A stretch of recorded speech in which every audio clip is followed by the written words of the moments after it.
thank you, Sangam Talks, and thank you everyone who has joined.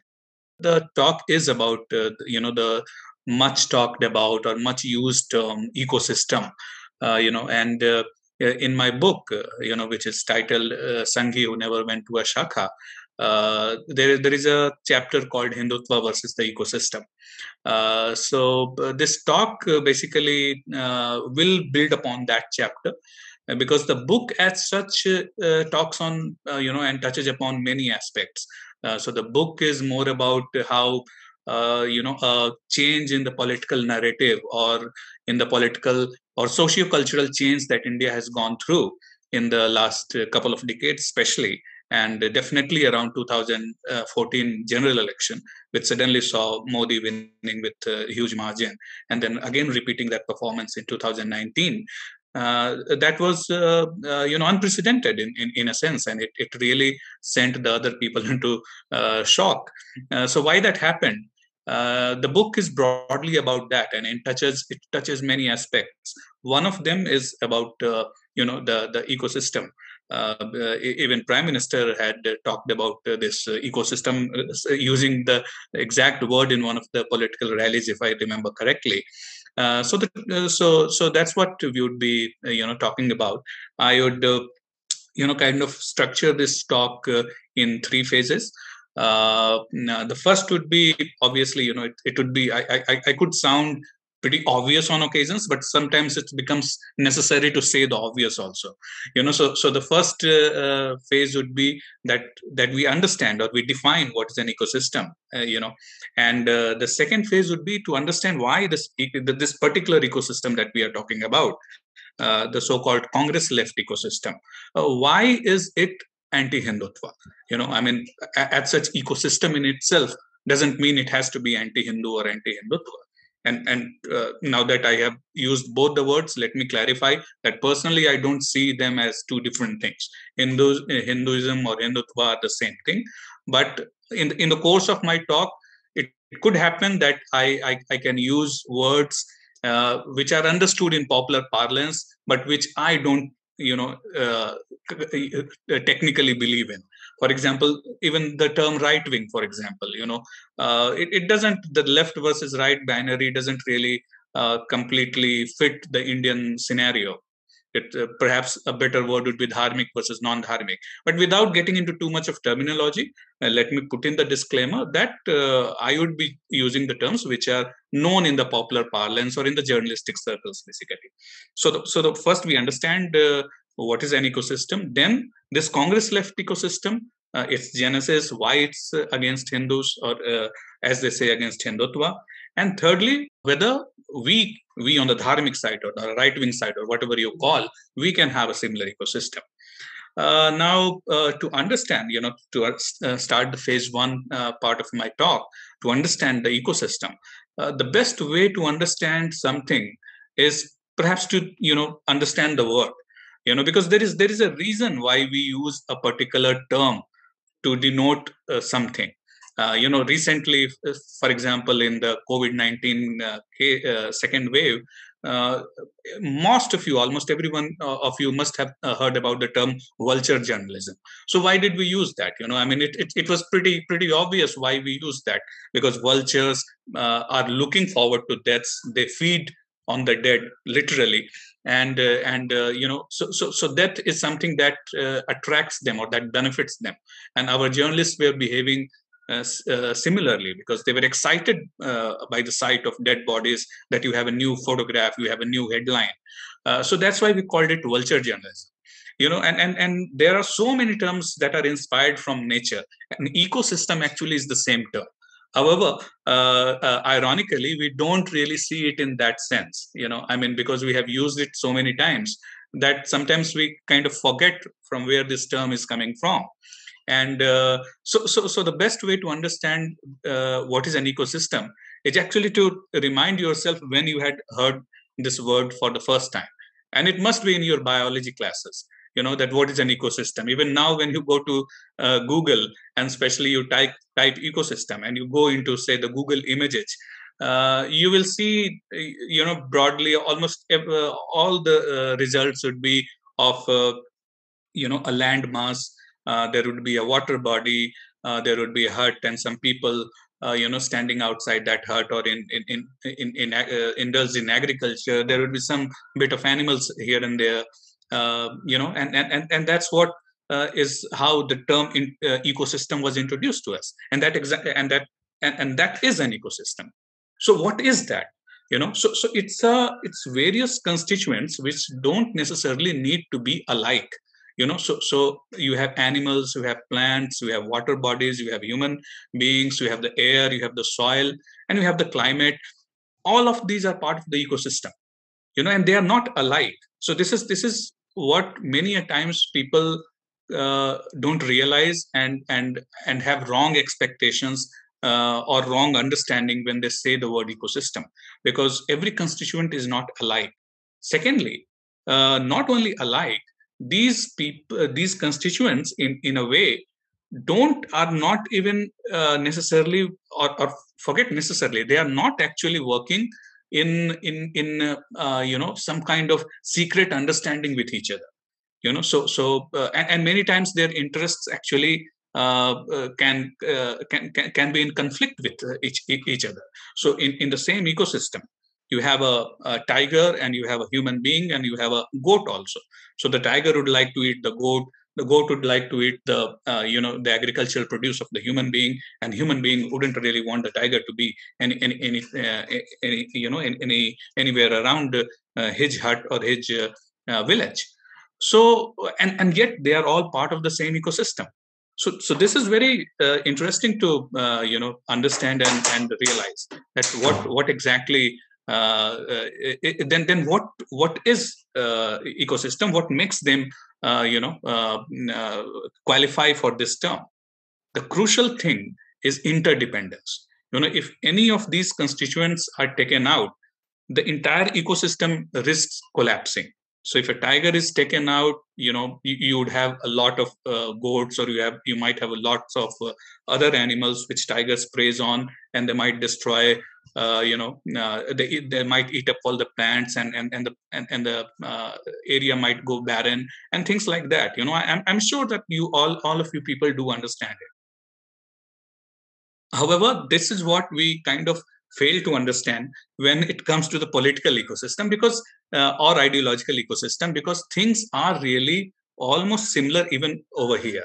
That's where the Congress left ecosystem, which we will talk in the second phase, what it is and how it was formed, don't really need to be, every constituent of them don't really need to be completely in sync with each other, or they don't really need to be completely alike, or working as a syndicate. So most of the times when we talk about, or people in general talk about ecosystem, in there the idea is of a syndicate, but that's not the case. And that's very crucial to understand how these people work, as well as if we want to have our own ecosystem, how we want things to develop. So the crucial thing is the interdependence part, that if any constituent is taken out, the entire ecosystem risks collapsing, and that's what and that's how the political or ideological ecosystem also works. What are their constituents? It's not the tiger. Human beings are not there. So they would have journalists, they would have activists, they would have bureaucrats, and obviously politicians, jurists, and these all people are somehow interdependent on each other, and obviously the actors these days. They are also very much, and they were always a very crucial part of the ecosystem. So even if your acting is third class, even if your movies are flopped, you will not be panned by a journalist of the same ecosystem. So there is an interdependence, and when you are a successful actor or actress, you are always going to entertain or give legitimization to particular type of journalists only. You except when you are a Kangana Ranaut or anyone, no one else will give a legitimacy to say Anop India, because that's an unwritten understanding, and that's how they kind of the interdependence with these people are there. So a journalist gives a free coverage to somebody in the activism industry or in actor industry. Those guys in turn will never speak truth to power about journalists. You go ahead and do all kind of corruption. You indulge in all kind of biased journalism or whatever journalism. These people, these comedians, these actors are not going to speak anything about you. When a politician comes, then he will pick up some activists, put him in some committee and all that, who will come up with apart from getting nice salary, who would come up with some laws or rules or anything which actually goes on to benefit say the lawyers or the jurists. So there are multiple permutation and combinations in which these constituents unit help each other, and these are all natural. It's not like suddenly one day they wake up and they say that today we have to do this so that you benefit me and I in turn benefit you. No, that's not how it works. Just like in the biological ecosystem, these people also more or less, ideally, I mean, these days obviously things have become too much toolkit driven and WhatsApp driven, but this ecosystem has been there for decades and they have been acting almost independently. They've never needed all this toolkit or WhatsApp earlier, just like the natural ecosystem. Right. So that's a very crucial thing to understand. Many at times what happens is that we want any kind of lack of, I mean, how to put it? I mean, any differences in opinions on the people on the right or on the dharmic side, the moment it comes up, we start saying, yeah, kahan se banega ecosystem? This is not how the left behaves. No, absolutely not. There are many conflicts. There are many differences of opinions on the left side also. To the extent that when on occasions when there was even left front government in West Bengal, they went against the Maoist or the left wing terrorists, and they have killed each other. The various left wing extremists kill each other. At least here, a VHP is not killing a Bajrang Dal guy or something like that. That's not happening. At least we should be that much fortunate. So that's where we sometimes confuse and become very depressed. We cannot have a similar ecosystem because there are too much of differences. No, the problem is not difference. The problem is that we haven't have that kind of an interdependence that these people have. And the most important factor which keeps the ecosystem alive is energy. The sun. I mean, in any ecosystem picture that you can find on the internet, the sun would be there. And what does that sun do? It gives the energy, and that energy flows within the ecosystem in shape of food chain, for example. So the photosynthesis happens, the plants grow, the goat eats the plants, the tiger eats the goat, and the human beings eats both the goat and plants and stuff like that. So in the political and ideological ecosystem, the importance of sun obviously is there, because without the sun, the ecosystem is not going to be there. And what can be the parallel of sun on such an ecosystem? Obviously money. So that I'm not kind of ruling out at all. It's not so easy. Also, you need lots of money. That money needs to, and that money not only you need, and it doesn't need to be like given away as charity to everyone who is supposed to be in the right wing ecosystem or the Hindu ecosystem. No, the money, as you see, even in say the energy that you see in the natural ecosystem, it moves naturally. The same way money should also move naturally. And when you see in the left wing ecosystem, that's how it happens. I mean, like the way their institutions, the way these things have evolved over time, the money keeps on moving over there. So the moment you are a stand-up comedian who stops taking on a Barkha Dutt or a Rajdeep Sardesai and who is only mocking RSS and BJP, you start getting shows. You start being promoted in big media and all that. So that's how the money comes. It's not like somebody is calling up and say, Kapil Sibal suddenly says, "Arey yaar, iska to bada comedy mere ko acha laga, isko 1 lakh rupees de do." That's not how it happens. Sometimes it might even happen during the political election season, but there is different way in which the money moves. So it's almost economics. I mean, what almost economics? It is economics. And talking again about the term, say, we also use the startup ecosystem, for example. What it is all about, that there is money available, and that money is being put to use, and that money is circulating and creating some value. So that is obviously very much important, and we will come to that. Because that becomes the sensitive part. The moment you talk money, then who should be providing the money? Why is the government not providing money? Why is the BJP not providing money? Such kind of questions might come. We will come to that part later. As we said, the third phase of my talk would be why not we can have a similar ecosystem. So this is how broadly this is what we should understand by an ecosystem. First of all, we should not think that this is a syndicate. And we should not even aim for that. Hinduism naturally is plural. So anything that we are aiming for, which is like all of us are alike, all of us are saying the same thing, none of us are criticizing each other, that's not ecosystem. So and that's not what we should be even aiming for. And that's not even the case on the Congress left ecosystem, as I just explained. So this is the importance of the first phase of my talk, that we understand what an ecosystem is. Now we come to the second phase that I had talked about, is that firstly, why this Congress left ecosystem? The way I have defined what they are basically constituents, independent constituents, or seemingly independent constituents, interdependent on each other. How did they come, or why did they come to almost negate, fight, or obliterate Hinduism, or Hindutva, as they say?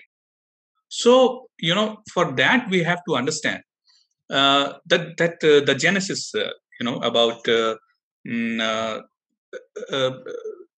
how this ecosystem, because when we just talked about, say, the media guys, the activists, the academia, the teachers, professors, even politicians, all these trades, or all these employments, or all these, how to put it, systems, basically, they were all developed by the British or by the Europeans in the, what they call the long 18th or long 20th century, no, long 18th century, when what they call the age of enlightenment. Basically, I'm not exactly a historian, and I passed my high school history by reading up guides. But this is definitely, I can assure you that that's where it comes from. The age of enlightenment. I think it was 18th century, and most of these modern constructs of how the courts should function, how should an education system be, or what should be its objective, and the entire idea of civil services, for example. These things all were developed by the Europeans. Again, it doesn't mean that we Indians didn't have. Obviously, we had our own culture, our own judicial system, education system, even justice system, everything we had. Indians and Hindus, way back before the Europeans even started thinking about all these things. But the unfortunate reality is that whatever we currently follow are all borrowed from the European systems, the way they thought that these things should be run. So all these, whether you have educational institutions, or courts, or civil services, or even the modern economy about entertainment and all that, they were all kind of developed and created during the British Raj. So the ecosystem's genesis actually lies in the during the British time. What normally people confuse, or people wrongly kind of interpret, is that this is an ecosystem that was made by either Nehru or Indira. No, Nehru or Indira were not even born when this ecosystem was set up. So this ecosystem was set up by the British. when they brought all the foreign, broadly European and British ideas and systems into India. Now, when they were setting up these institutions, whether it be civil services or education system or anything, obviously their central objective behind setting up these systems was to perpetuate their rule on India, to make sure that the Indians don't rebel against them, or if they rebel, they are crushed, and things like that. So how do these systems really go on to kind of help in that, in perpetuating the British rule? The one of the first things that the British did was obviously to introduce the so-called reforms and education system in India. And who was behind setting up this education system in India? I mean, I think most of you must have heard the name Macaulay, right? Lord Macaulay. And if you read about his views about India, or normally about the non-British, or rather the non-European cultures, he had a very dismissive, very demeaning views about these cultures. So he only thought that the only culture that exists in the whole world is the European culture. I think he has said something like the entire literature of India, is equivalent to one book in a European library.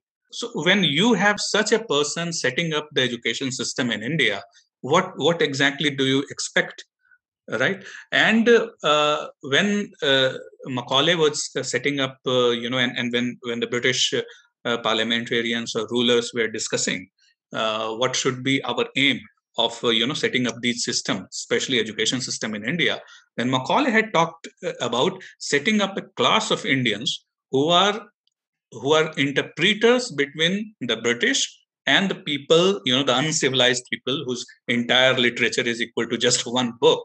That they wanted to create this a class, and in his exact words, which I have quoted in my book, is that these people will be in thoughts and in spirits British or European or English, and they will help us civilize, the rest of the Indians. So this was with this kind of attitude and mentality, the system was developed. So, and what are Indians? Most of the Indians obviously were Hindus. So in order to perpetuate your rule on them, in order to create a class of Indians, rather Hindus, who would want to be civilized, you obviously have to show that Hinduism has a lot of problems, that Hinduism is inferior, and that you need us to civilize you. So that was the primary objective of Macaulay, and every system that the British imperialists or colonialists put over here, and that's natural, obviously. Uh, One thing we might wonder, is that uh, India obviously was not 100% Hindu even when British took over. When in 1857, when the British directly took over the rule from the company. Uh, in a way, the last king of India was a Muslim, Bahadur Shah Zafar, and a big chunk of Indian population were Muslims before partition. So why didn't it this the entire system, whether the education system or the kind of civil services system and all those things that were developed by British, why didn't it try to humiliate or try to put the Muslims under a similar sense of self-doubt that they could do or they wanted to do with Hindus? Now, Macaulay at such didn't have any special love for Islam or for Arabic culture. He had said disparaging and demeaning things about Arabs as well, not necessarily about Muslims as such, but about the Arabic culture or about Islam. These people didn't. I mean, the British didn't have a high thinking or high opinion of these people, but their civilizing mission and their aim to create such a class of Indians who are willing to be governed was limited to Hindus, because the Muslim leaders, almost all kind of Muslim leaders, almost every time collaborated with the British.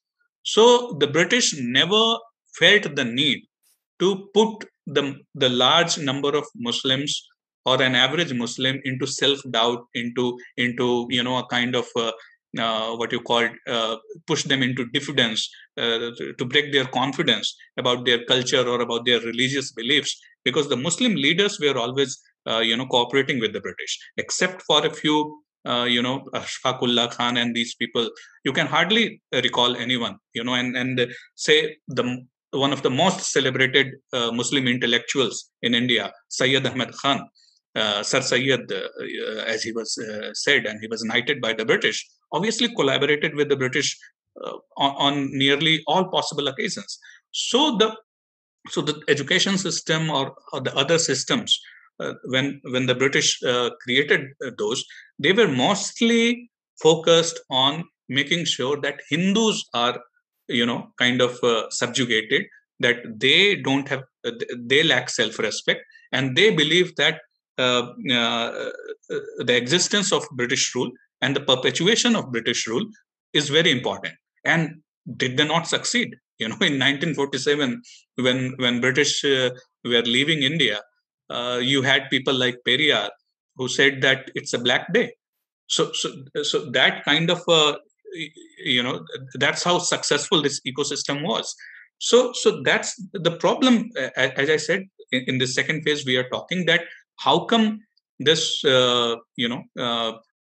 ecosystem become anti-Hindutva is because of that. Because British needed it to be like that. They designed it like that because they needed to perpetuate their rule. Now, once we gained independence post 1947, obviously we could have thought that okay, now things should be changed, but that never happened. That never happened. That would have been one reason, one turning point in which, even though the ecosystem, the entire system, the entire setup was done by the British with that a particular kind of narrative or objective in mind, that could have been changed. Sorry, but that never happened because people who inherited it, and especially Pandit Jawaharlal Nehru, he actually was the embodiment of what Macaulay set out to create. So Pandit Jawaharlal Nehru was actually that belonged to or embodied or represented that class of Indian whom Macaulay talked way back in 1835, actually, who would be British and English in their taste and beliefs, but only Indian in their body. And when he was the first prime minister of India, and when he had so much of power, he never thought it necessary to change this complex or this basic objective of the ecosystem. And I'm not saying that every Congress leader was like Jawaharlal Nehru. No, you had, if you look from the current woke lenses, then Madan Mohan Malviya, Bal Gangadhar Tilak, these people would be called Sanghis actually. So these were people who were proud of their religion, who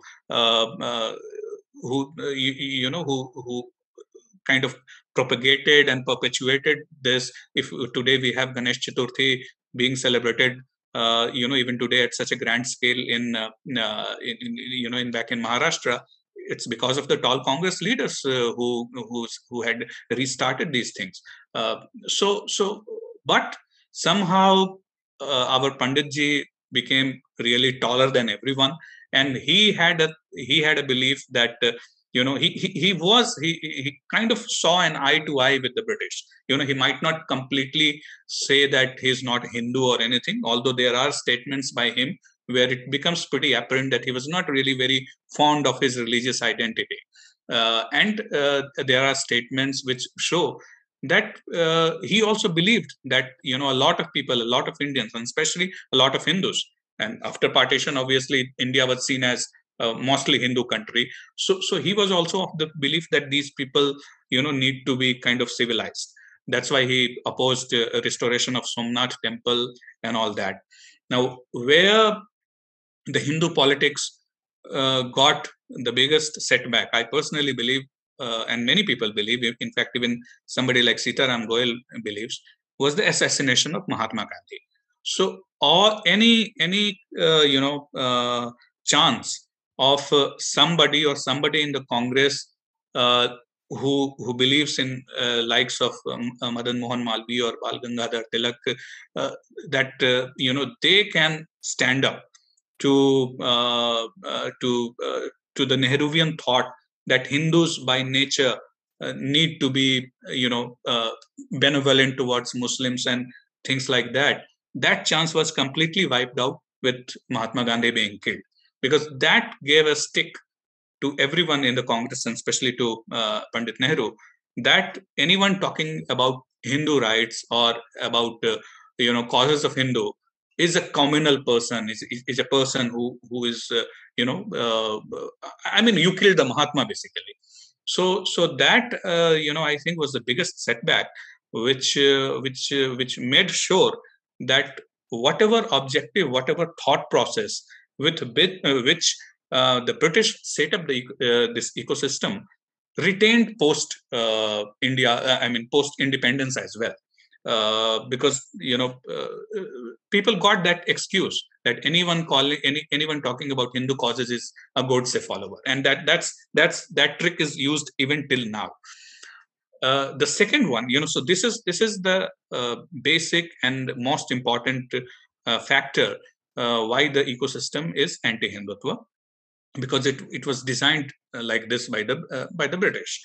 Secondly, even if somehow, even if Gandhiji was not killed, or after that this entire narrative of everyone talking about Hindu causes is a Gandhi killer, even if somehow this narrative would have been controlled, the other reason why perhaps the ecosystem would have remained like that is is nicely captured in a law called O'Sullivan's law. It's by a British, not that era British. It's a British political writer, strategist, philosopher, whatever you'd say, O'Sullivan's, who said, who has said, and he's very right, that any organization or any institution which is not avowedly right wing will turn left over time. So what happens is and that actually happens with Congress as well. That today you see today's Congress has gone so much left that you just cannot identify it with say the Congress of even 70s or 80s. So that law, basically the premise is that people on the left side of the ideological divide, they are very tribalist, and they are very they will always try to encourage people like themselves. They will hire people like themselves, and they will have no tolerance towards people who don't see an eye to eye with them. So over the time, what happens is that whoever differs with them slowly gets pushed out, and whatever institutions, whatever organizations they join in is left only with people like them. So that happened in India also, with most of the institutions, including with the Congress. So right. So this is where I would kind of conclude the second phase. That why it's anti-Hindu, that it lies in the genesis, and secondly in the O'Sullivan's law, because it's almost like you cannot change it. The way leftists are. Now, one question could obviously be that how come in India left became synonyms with anti-Hinduism? So that's a very interesting question that somebody who has better understanding of history and of the way ideologies evolve, perhaps Sangam Talks can invite them, that how come India never had a Hindu left, for example. Say the Muslims have very easily kind of ingested the socialist ideals, and they have kind of created an Islamic left. I mean, like people like Faiz Ahmad Faiz, or all these people, even though they are dressed up as atheist and all that, they were not really. So there is actually a concept of Islamic socialism. And the person who came up with this idea of Islamic socialism was actually a Sikh who got converted into Islam. So there is a a nice article on Dawn, the Pakistani newspaper. I was shared with someone a few days back. So you can go there and see that this is what happened. So without digressing, so that's the important food for thought for all of us, that why we couldn't create a Hindu left, for example. So how come being left automatically meant anti-Hindu? So that's a good historical socio-cultural analysis to be done. I think some attempt definitely was made. Very early leftists were not really anti-Hindus. Even some of the Communist Party leaders I have seen, they old ones, not the new ones, that they could come up with chaupais from Ramcharitmanas when presenting some arguments.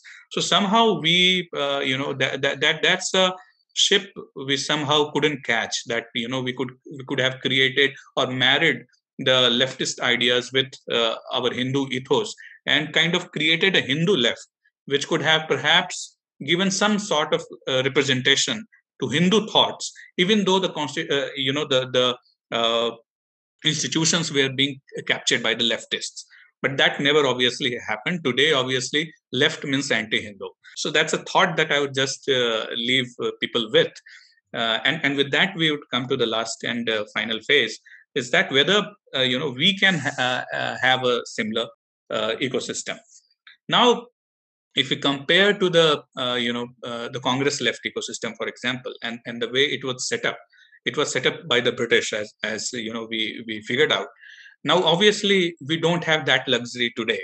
We don't have someone, even though the New York Times or everyone might think that Modi is a monster or a fascist who is worse than the British, the British rulers. The fact is that it's democracy, and what British could do in those times, we don't have the luxury to do to currently do it.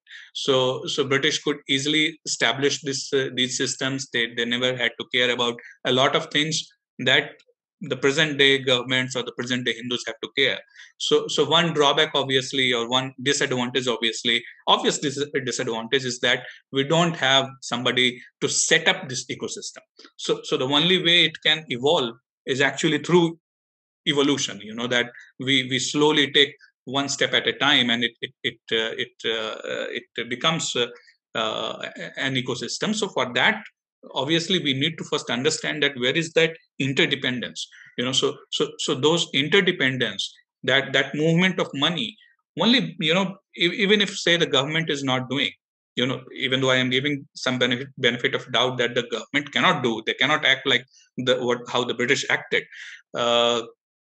But we can think of little ways in which it can. The mere fact that this talk is happening is also a very small example of an ecosystem. So I am saying something, and a Sangam Talks event has taken place. Now it goes on to YouTube. And in a way, people see that, and I also benefit. More people see it, more people come to know about me. Who knows? Maybe if some of you have not read my book and get impressed by the talk and go on and buy the book, so I get I get that benefit, and Sangam is obviously getting content. So it's a very small example of how there is an interdependence, and there is, even though there is no movement of cash over here, I am not being paid anything. Now I am paying Sangam anything, but there is a very tangible benefit to both of us. So that's how we can, in very limited whatever capacity, as individuals, as small organizations, we can do it. However, I don't rule out that what I talked initially, that the importance of sun is very crucial, and that means lots of money which circulates. So money will circulate only when money is there. So that's where definitely people on the right do have a drawback, and it's actually not a drawback or disadvantage. It's tragedy. It's not like we don't have the money. People, there are many millionaires who are not leftist, for example. Even somebody like, say, Ambani.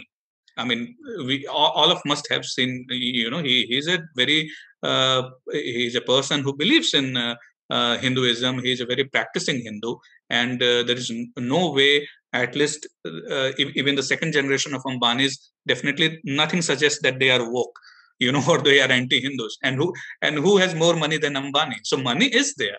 How will it circulate? उस पैसे पे तो लेकिन left ही बैठा है, because where would Ambani invest in? You would invest in entertainment, for example. वहाँ left वालों का ही कब्जा है and all that.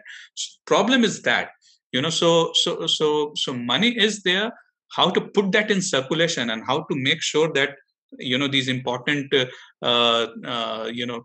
small steps are taken. That's important. However, I mean, I would agree that we kind of lack somebody who can shape this this process. I don't want to get into party and all that, but it's a very common kind of complaint that BJP is not putting in enough effort to build this ecosystem. That could be true. I mean, like they are in the party. If they start creating some initiatives, then it can help. However, let's again not kind of confuse the two. BJP as a political party has an ecosystem. Right? What is the objective of BJP? To win elections. So when elections are near, they can get people to talk about how about the issues. There are people who are even kind of defending them on everything, on price rise or anything. So party has an ecosystem. It's the broader dharmic community that we identify ourselves. That's where we are lacking the ecosystem, and whether the party should have done enough, that's an eternal debate that will keep on happening. But to be very honest, one disadvantage obviously we have is that even if the party is willing, they cannot do what the British could do. Secondly, I think and I think the bigger problem, which is symptomatic of all of us, on the dharmic side, is that I mean, I might sound like self-flagellating, but we somehow lack the broader vision.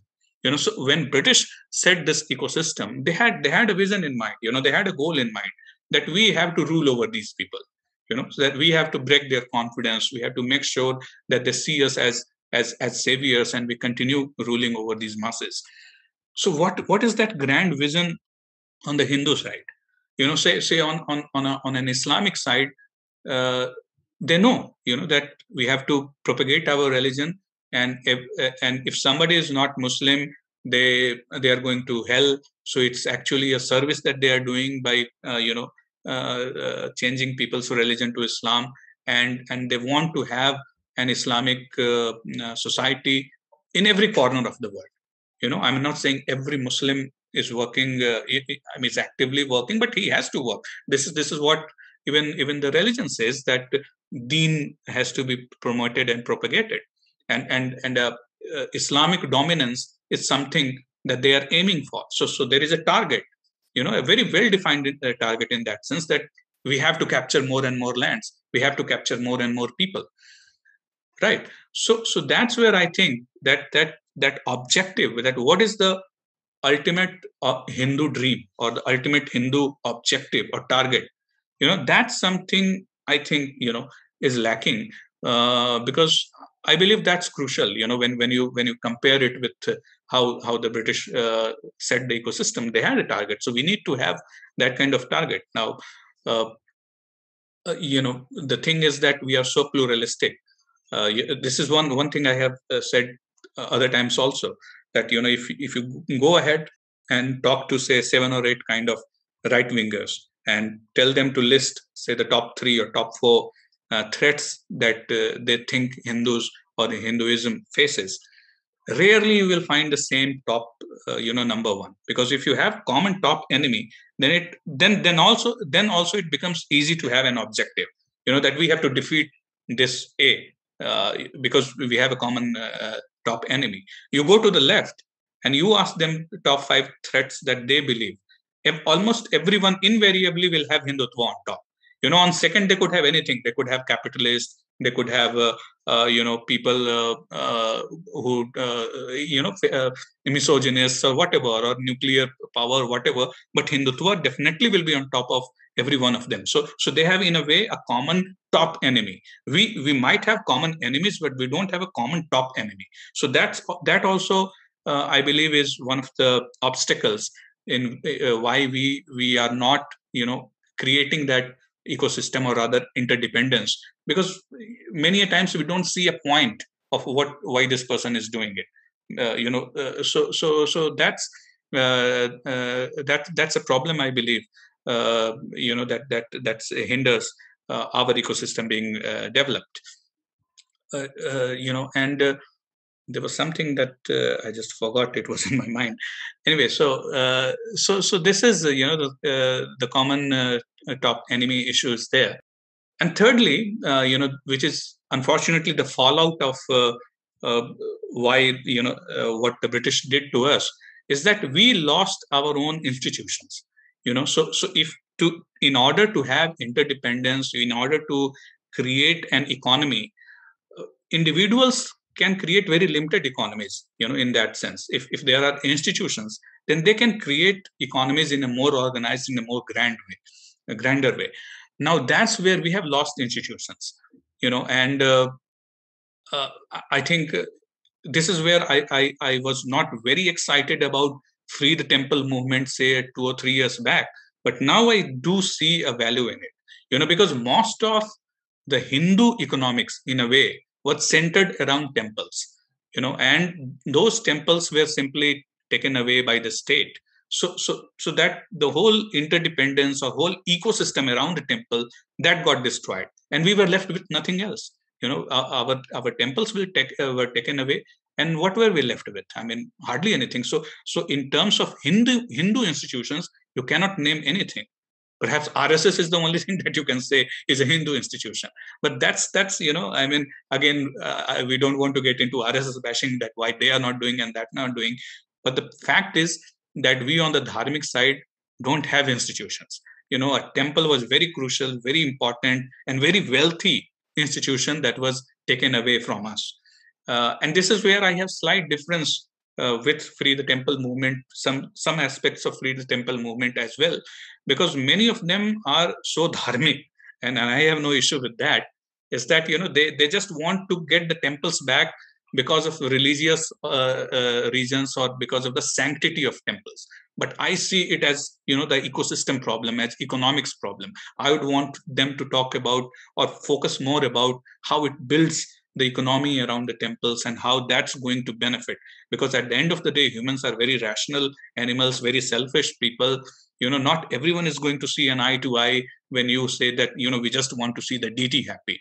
I completely respect that point of view, but in order to get that importance institutions of temple back, I think we need to make people realize that it can change a whole lot of things. So yeah, so these are some of the issues with why people on the right have lots of challenges building an ecosystem like them. In short, basically, we lack the economics around it, and the only economics we can think was around temple, as I say. So those economics will have to be created, and any simple, any small step, I value a lot, that goes on to create such kind of economics. I mean, patting my own back, I would say that even a website like Op India, for example, I mean, we survive completely because people pay us. We are never going to become left, because then our revenue dies. If we start becoming sounding neutral and all that, nobody will pay us. So and I was completely I'd be honest that I was shocked that when I opened Op India for public support, I had not expected that kind of support that came in. So money was involved, money rotated, and it created at least this small brand that is currently saying things that otherwise you won't hear in media. So similarly, I'm not saying that it's so easy, But with more and more small efforts that we can take, and we can create these interlinkings and interdependence, I think we definitely can have our own ecosystem.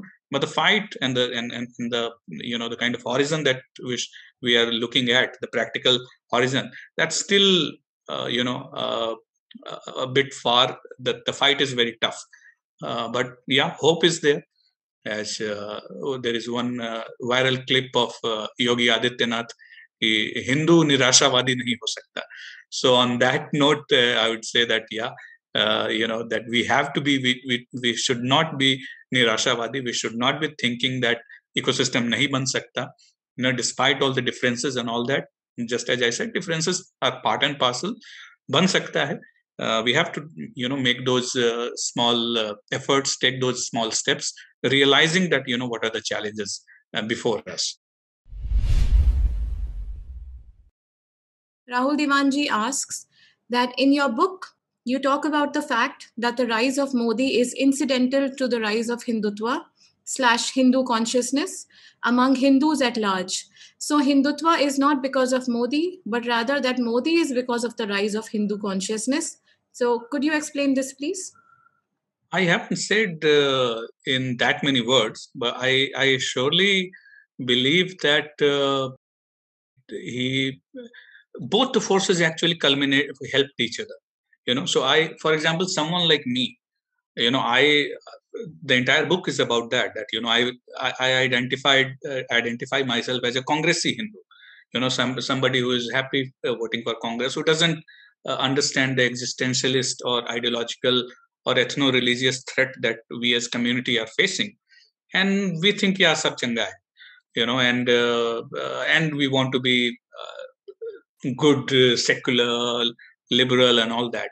Now, if the change that happened in me wouldn't have happened without Modi being there.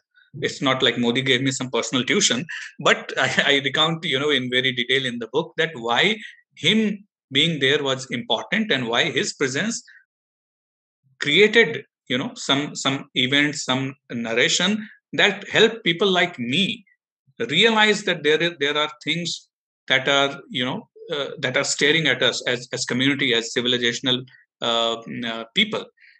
Modi didn't say or do things in as many words. That's something I have written in my book also. But him being there was very crucial and very incident. It was a very important catalyst. So in retrospect, when I see, because everyone doesn't need to be like myself, although I believe, and the feedback that I have got from my readers, almost every one of them are saying that it looks like our story, and that was the idea. But there are people, say people like Rahul Diwan, or maybe people like you, or who might not have needed Modi to gain that consciousness. So so and I do realize why that could be the case, which in retrospect I have tried to put in the book, that there were things that were happening in the 80s, 70s itself, that made it ripe for the Hindu consciousness to rise. And Modi proved to be a very important catalyst in that. If Modi hadn't happened, the Hindu consciousness would have still risen, but it might not have taken with that consciousness people like us.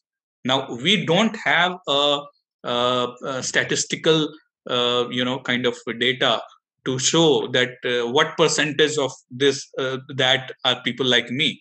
I mean, are people like me 50% of that crowd, or 80%, or just 10%? We don't know.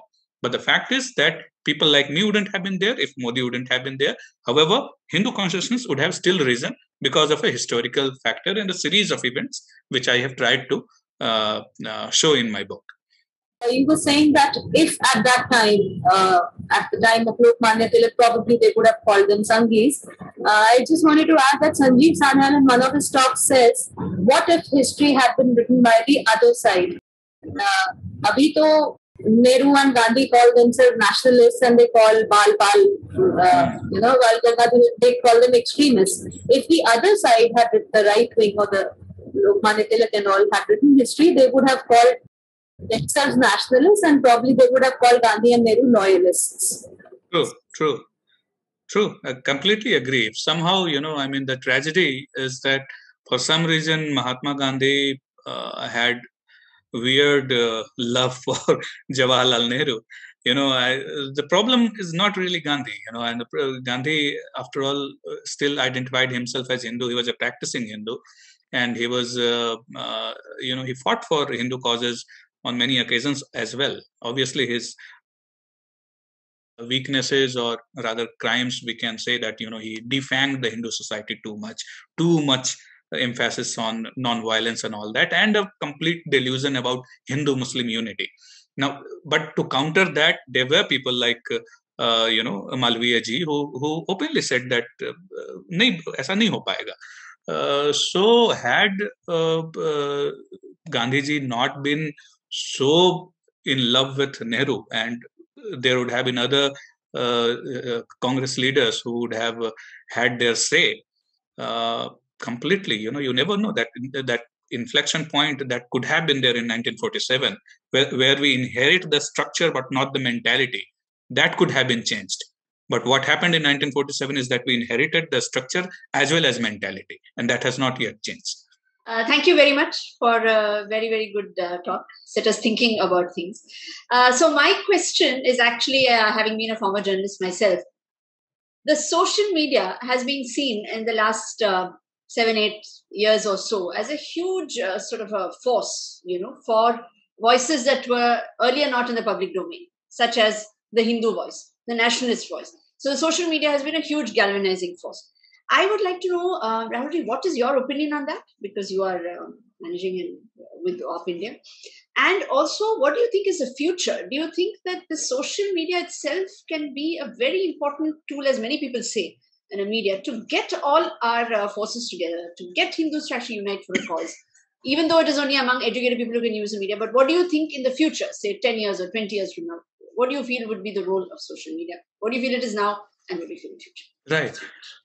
First of all, I completely agree with that social media has been a game changer, and that's captured in my book as well. I mean, in fact, the preceding chapter to this Hindutva versus ecosystem, which is the chapter number 7 in my book, is about social media. I mean, about how the emerging internet technologies were set to change the narrative. In fact, the chapter before and after, after that, obviously the Twitter and all that, they suddenly, leap from nowhere to becoming the mainstream kind of voice.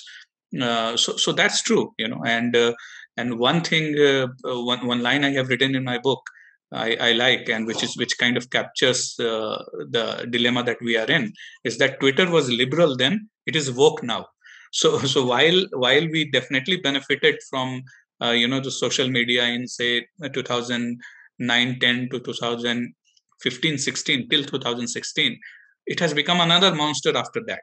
And the misfortune of ours was that in 2016 Trump won. Even though we all kind of loved it for the reasons, not because we agree with Trump, because we, it was kind of a defeat of global left, and we like to see them in kind of, frustration.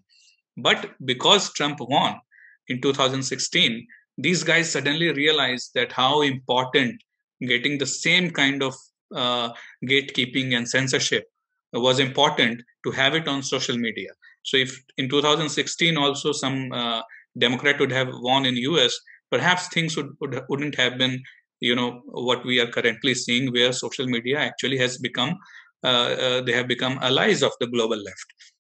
So that's a big problem. Now, 10 to 20 years is a big, kind of timeline that we are looking at in terms of technology, because ever since the turn of the century, and ever since internet coming there, things are changing so fast that we simply don't know what's going to hit us next.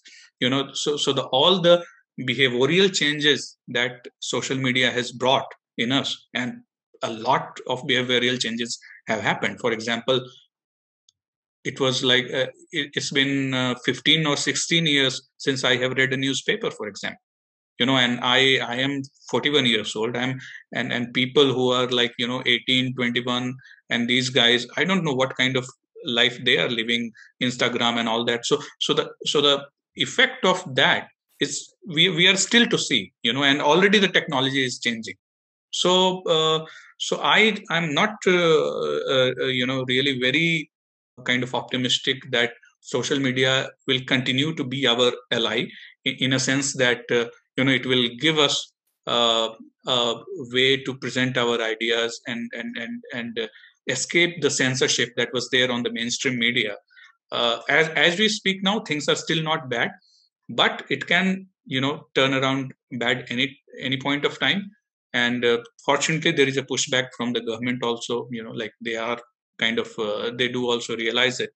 But I do believe that now that these thoughts have come out, and these are not like criminal thoughts, and these are not like ridiculous thoughts. So they will have a shelf life.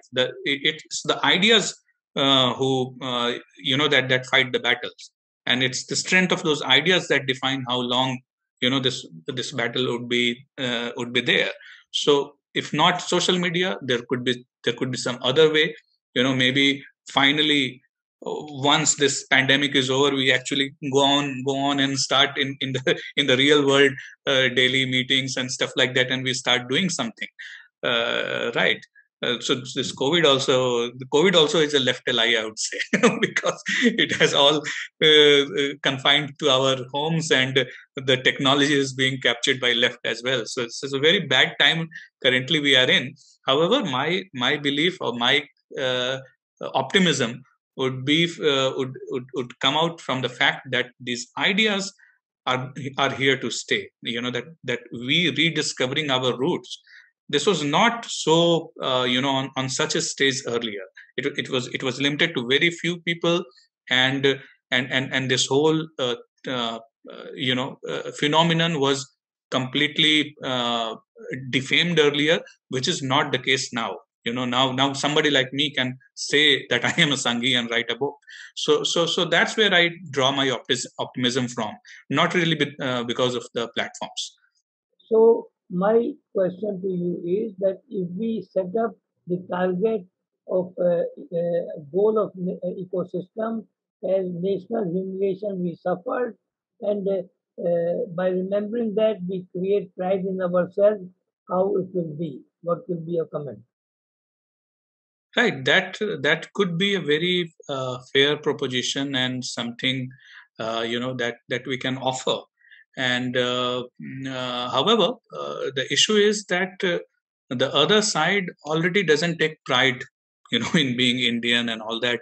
They are always ashamed of being Hindus, or ashamed of being Indians, and now they are openly saying that, as we saw in the farmer protest, that foreign intervention is also welcome, to change things in India.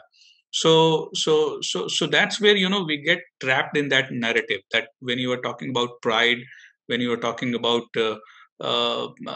such kind of things, how do you convince the young guys also about what you are saying? However, I think I kind of agree with you that national pride and undoing the humiliation, or getting over that period, could be definitely a common theme, or a common say sentiment that we all share.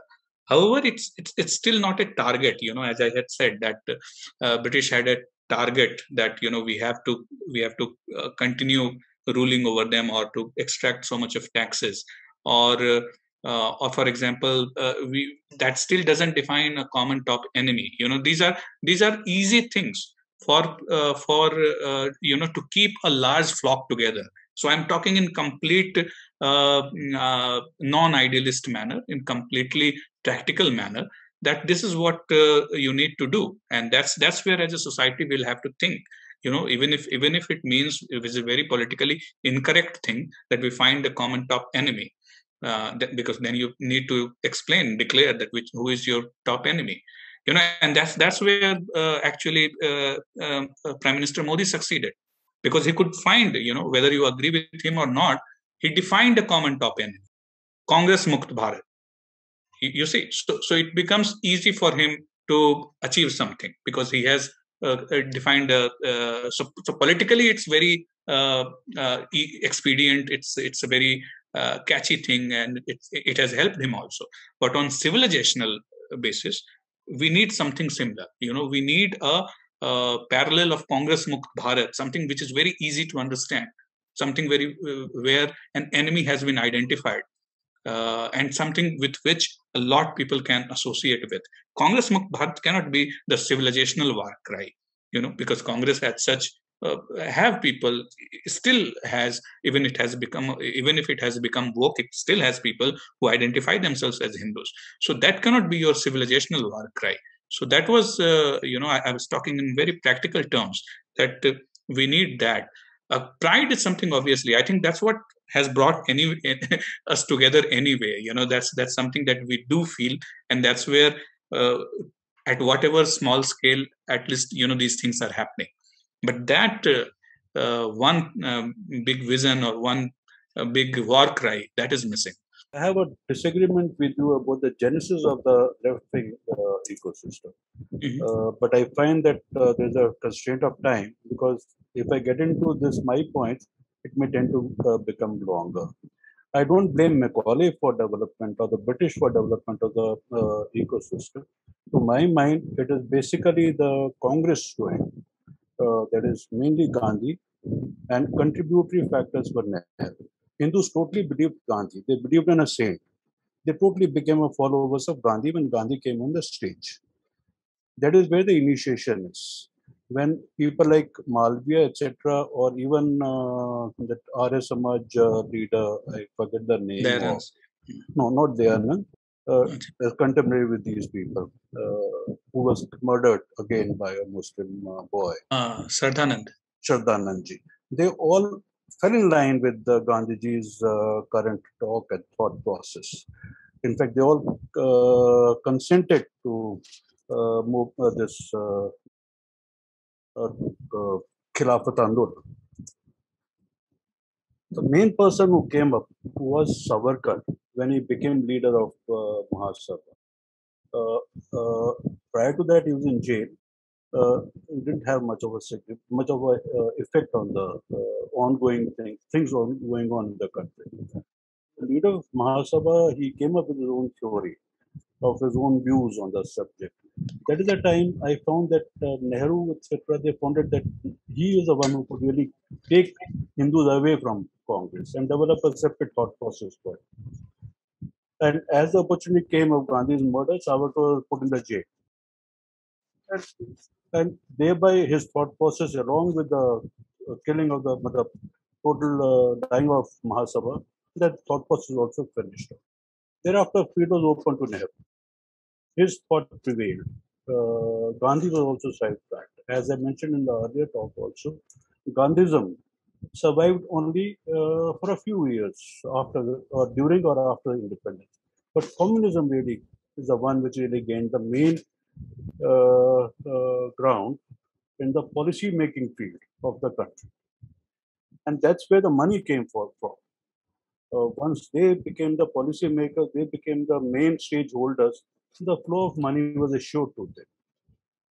So the ideology of communists plus Nehru's belief in socialism and his getting impressed with whatever was going on in Russia, plus the money flow. These 3-4 things which really helped build the ecosystem we are facing today, or we continue to face today. Thanks to social media, as pointed out by the person, that things are beginning to change. There's another very important factor which I feel, Rahulji, is the RSS.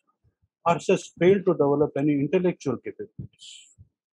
They believed in the physical work. They believed in social work. They believe in national ideology.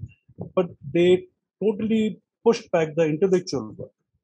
And we didn't have, post-independence, we didn't have any Hindus who were coming up with their own intellectual work, because it was totally dominated by left academicians.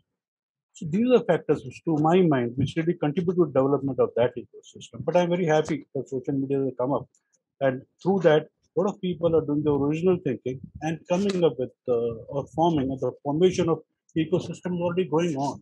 It's becoming stronger day by day. You can see the pushbacks happening. So I think only a little bit of more push is required, and platforms like Sangam Talk, etc., are a big help in that. July is supposed to be the Hindu Persecution Awareness Month. So there's a whole bunch of people like Nilesh Oak who have started this movement, and I had posted that. I in fact tagged you on Twitter. So this is a complaint. Please do look at look at that.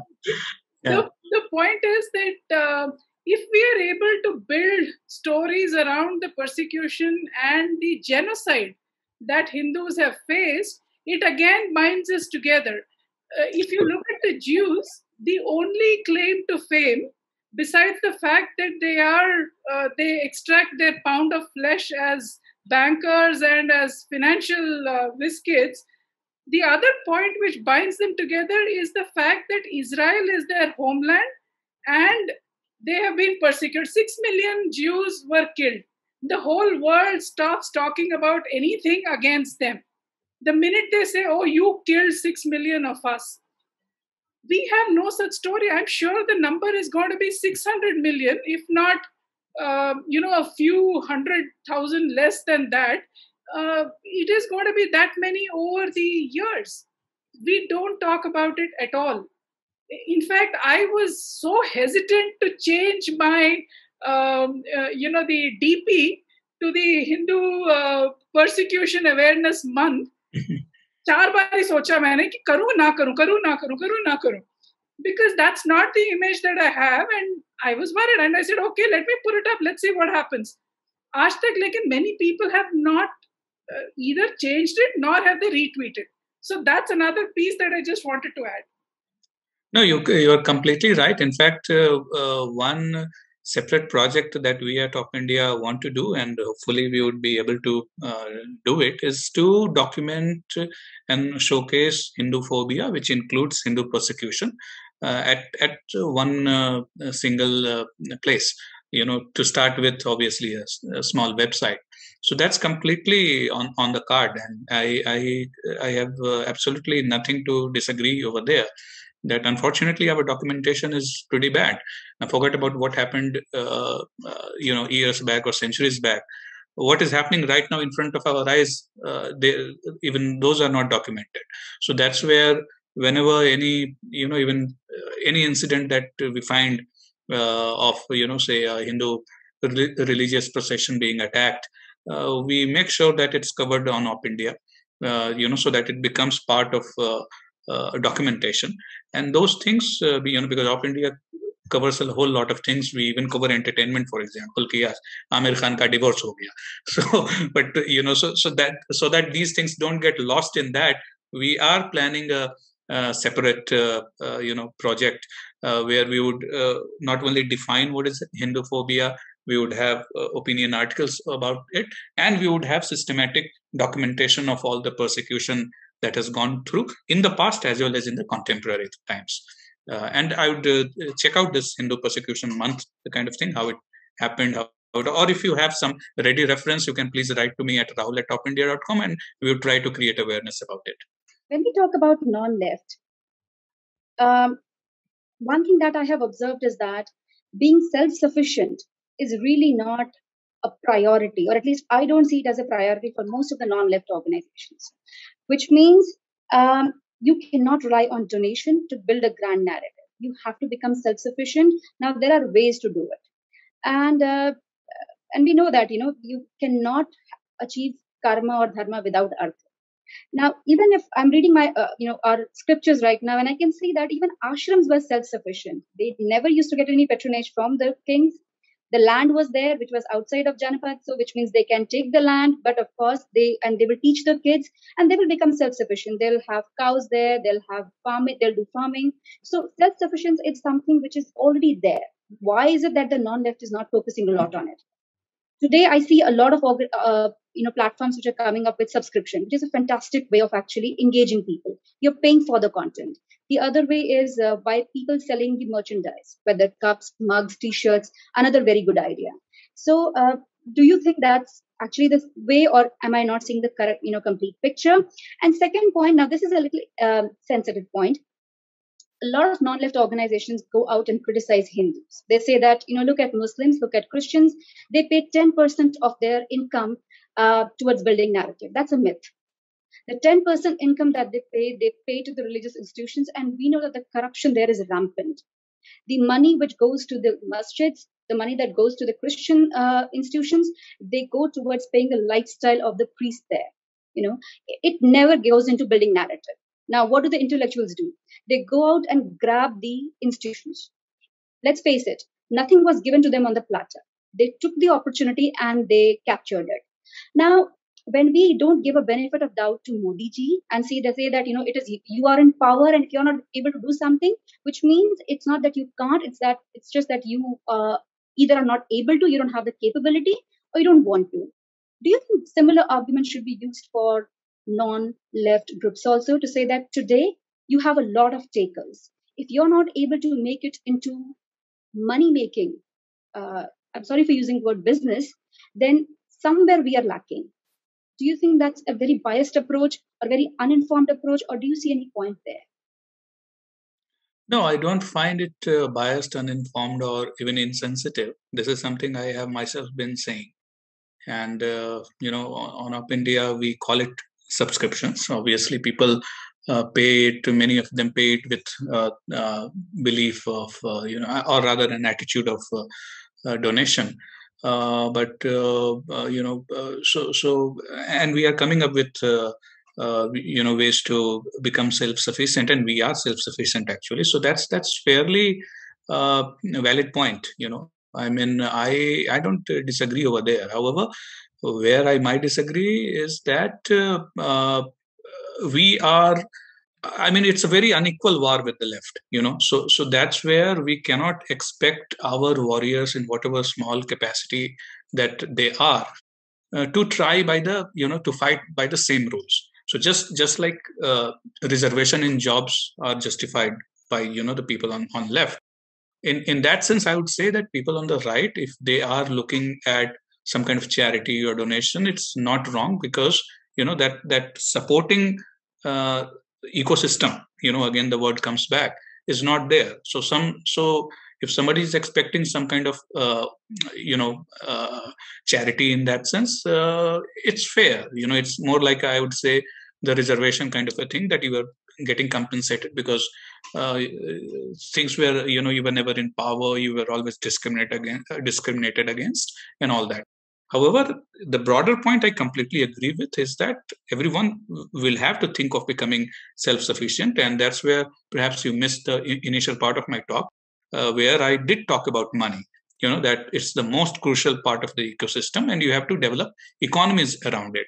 And I also talked about that the only economies which you also say have put in were around the temples. We had a thriving economy around the temples, which were taken away from us.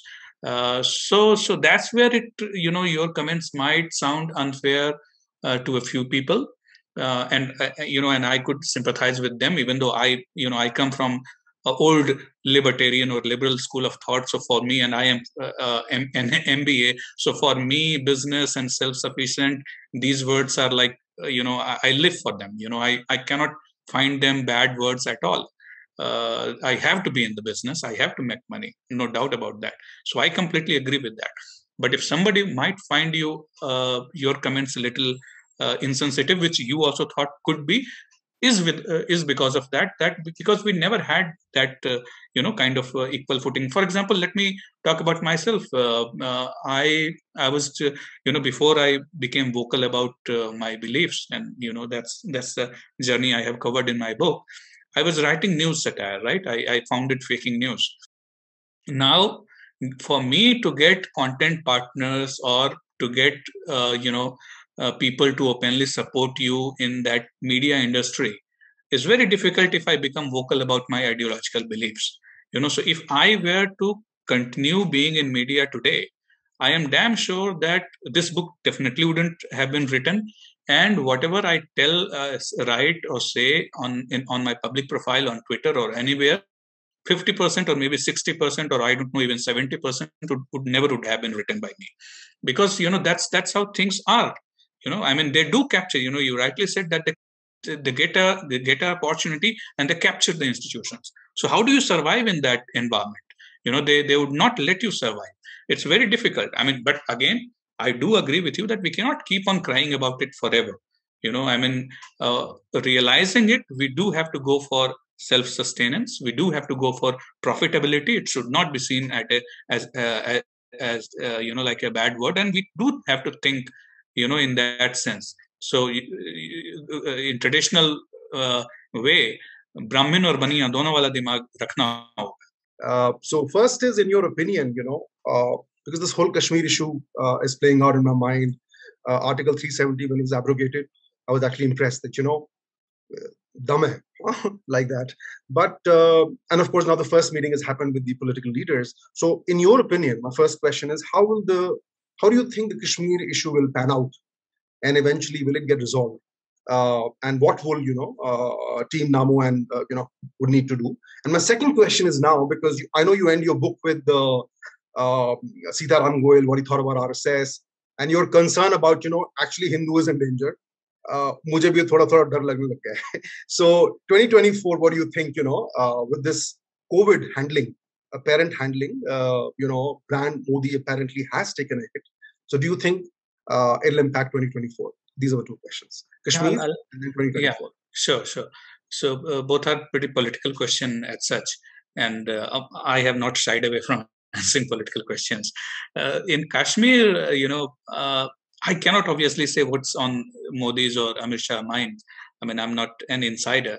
But I think the problem is simple. It's political Islam. I mean, the one thing I do understand that Modi ji has to say some things out of diplomacy and all that. But, when he says that Kashmir is land of Sufis and all that, I don't agree with that. So, I mean, that's what I have covered in my book also, that those Sufis were very much there when Hindus were being massacred and all that. So it's all nice to hear, but the reality is that the Kashmir problem is the same.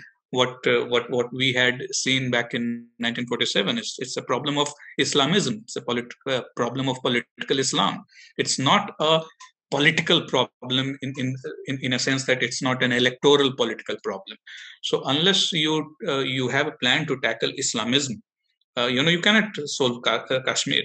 And I think, maybe somewhere I might not agree 100%, but maybe Prime Minister thinks that some bit of Islamism can be neutralized by talking about positive aspects of Islam and all that. So that's fine. If somebody wants to attempt that, it's good.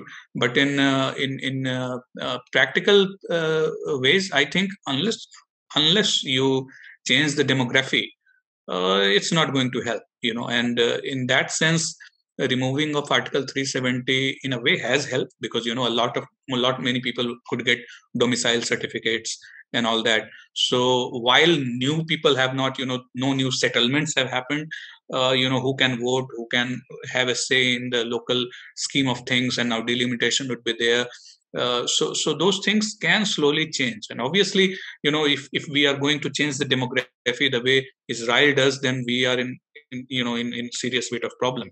And with Kashmir, with China also on your head, and so a lot of things, you cannot open war on all the fronts. So that's a bit of problem.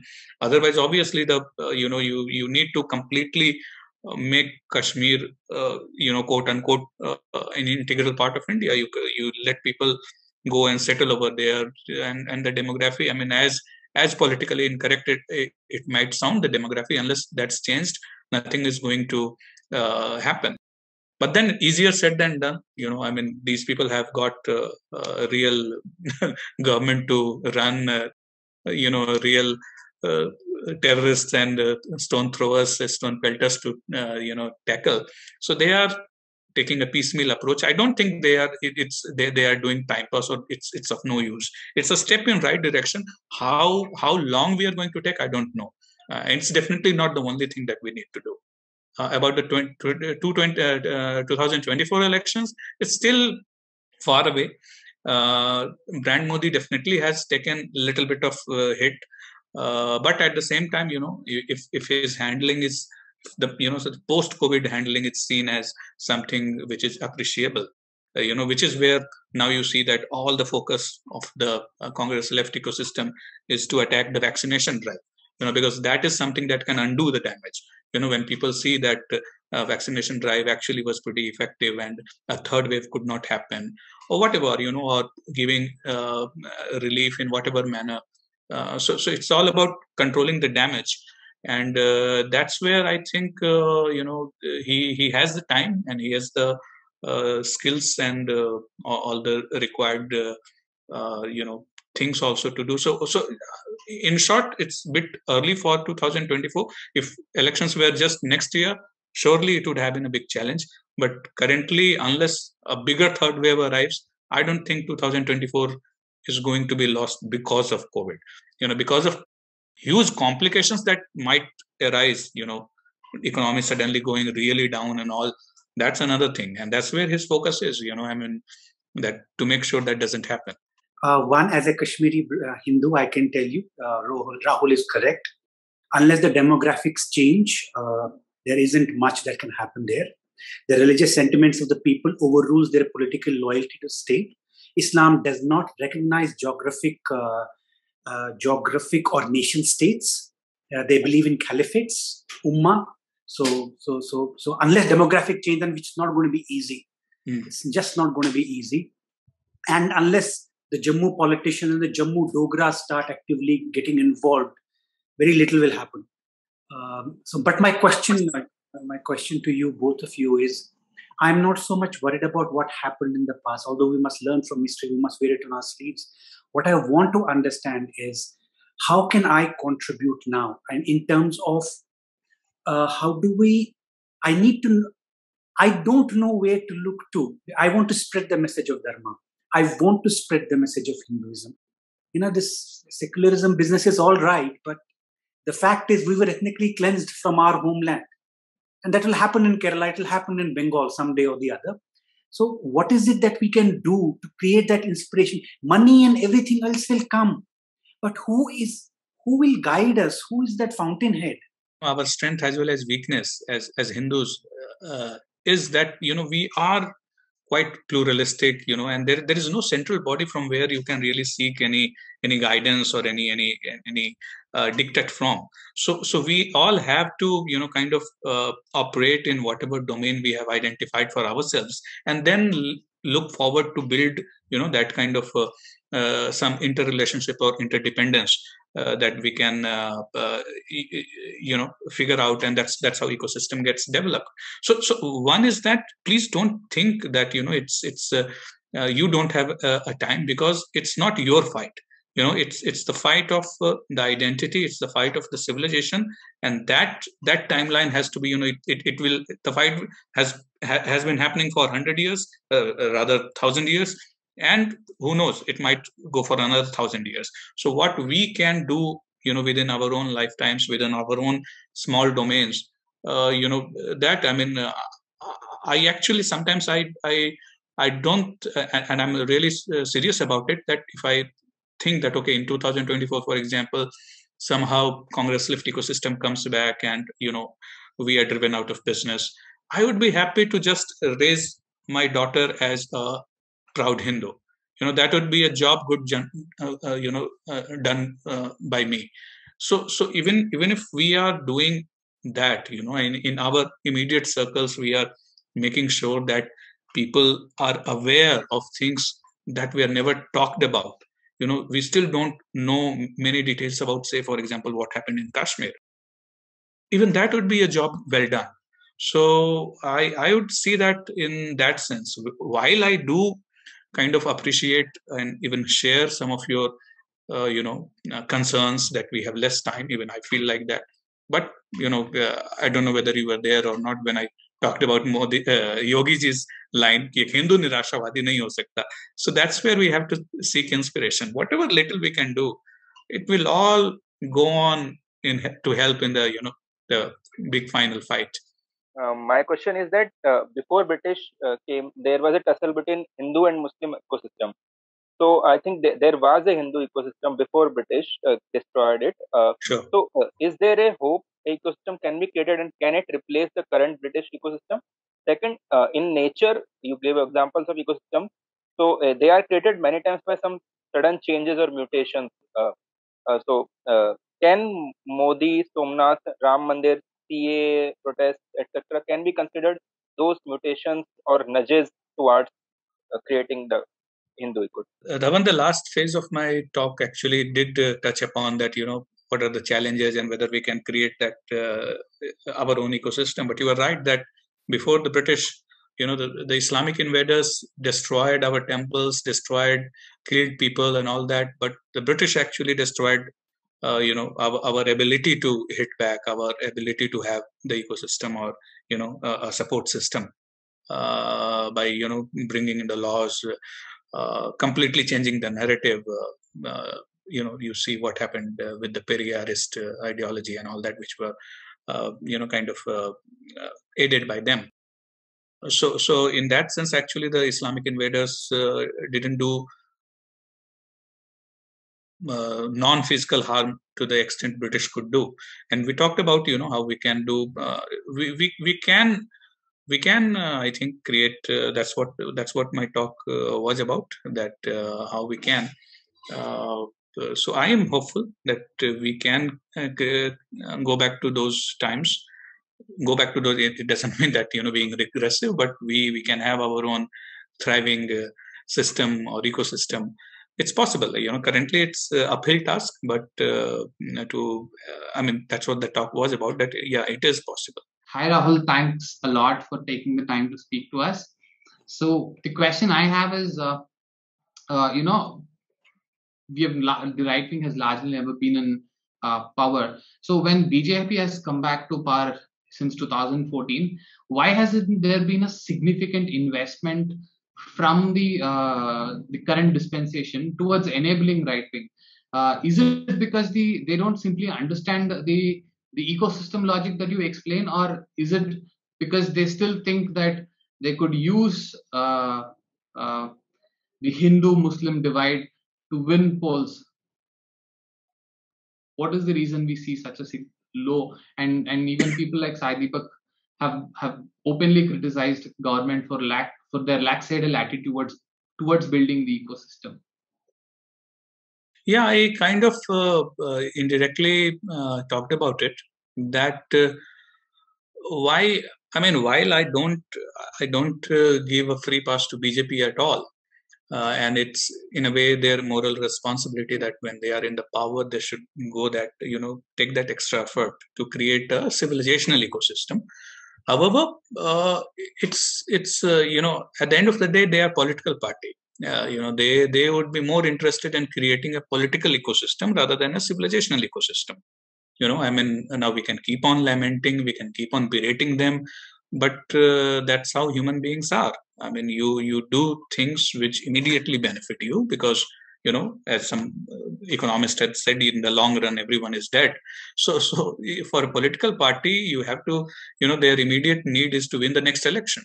So their focus would be on that. And BJP as a party has a political ecosystem, which is doing good for them. And that's how they are winning.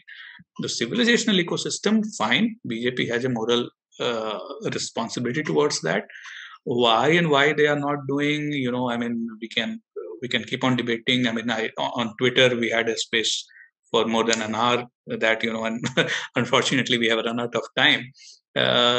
So while I don't disagree, the thing is that it has to be everyone's fight. You cannot, if you are too much dependent on BJP or party in power, then the moment they are out of power, then your ecosystem also collapses. That's not how the Congress left ecosystem works, right? Since 7 years now, the Congress has been out of power, but they are thriving. So actually, ideally, you should have that kind of ecosystem, which is not too much dependent on the BJP. At the same time, I would not give them a free pass. Much could have been done better, but it's also not like they're not doing anything at all. I mean, I think earlier, if I'm not wrong, Ms. Jashoda had said that we also need to have that, cultivate that skill कि आप फायदा तो उठाओ, कोई party power में है तो उसका फायदा उठाओ और आप अपना जो भी है इकोसिस्टम बनाने की कोशिश करो. So it works both ways. So we have to, try our best in whatever we have. Are we building a right-wing ecosystem or a dharmic ecosystem or a BJP ecosystem? Right. Because the target audience are very different. If you are building a right-wing ecosystem, Muslims and Christians are very much, fed up with the leftist, things. In fact, they're much more fed up than us. And we have to bring them in, And if you are building a dharmic ecosystem, we have to incentivize people like Congress or even the commies to be more respectful or to be more understanding of the Hindu, point of view. And if you are building a BJP ecosystem, then of course, it's a different ball game altogether. Yeah. So, what is your thought on this? I think, everyone here and mostly my talk also was kind of clear that it was dharmic ecosystem that we are talking about. And or the Hindu ecosystem, if you can say that whether we can have that or not. Right-wing ecosystem, obviously, I mean, in true sense of the term, it doesn't mean anything. I mean, yeah, it kind of could mean if you are really libertarian, which at one point of time I was, and it can be one of the allies. I mean, even between, say, a bigger ecosystem can consist of smaller ecosystems. I mean, even if we are talking about the biological ecosystem, then that happens. That there is a aqua ecosystem. There is a marine ecosystem, which is a part of the bigger ecosystem that we are talking about. So in that sense, you can draw the Venn diagrams also that this ecosystem either is between a part of the dharmic ecosystem, or it's outside it, or it shares something. So I think the right-wing ecosystem, in that sense, it can be an ally of dharmic ecosystem for sure, because we, unfortunately or fortunately, I don't know, we never had any Hindu left. So even if somebody is building a right-wing ecosystem, which I think Modi did try to build in the run-up to the 2014 elections, when he was talking about pro-market things and all that, that still allies with what we want to achieve as dharmics. Same thing about the BJP ecosystem. At some point of time, it does help you. However, it's not at all sufficient.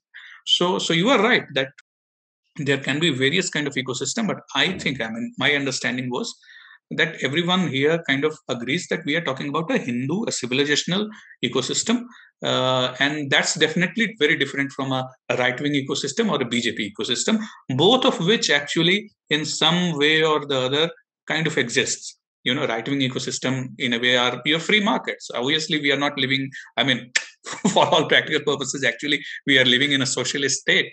But right-wing economics and all that is still there. It's not oppressed. It's we have a business, pro-business policies as well as environment. I currently I'm in Gujarat. It's very much a right-wing ecosystem in that sense. In these places. So and BJP ecosystem obviously is there when the party needs people. It can get it points across, and it can win elections. So both these ecosystems actually do exist, and at some point of time, in some way, they do help in creating a dharmic ecosystem as well, or a Hindu ecosystem as well. However, unfortunately, that's currently the weakest ecosystem in all these three that we have talked about. And the talk, I think, and what we all want to do is to have that kind of ecosystem as the biggest and the strongest in what we can do. So I hope that makes it clear.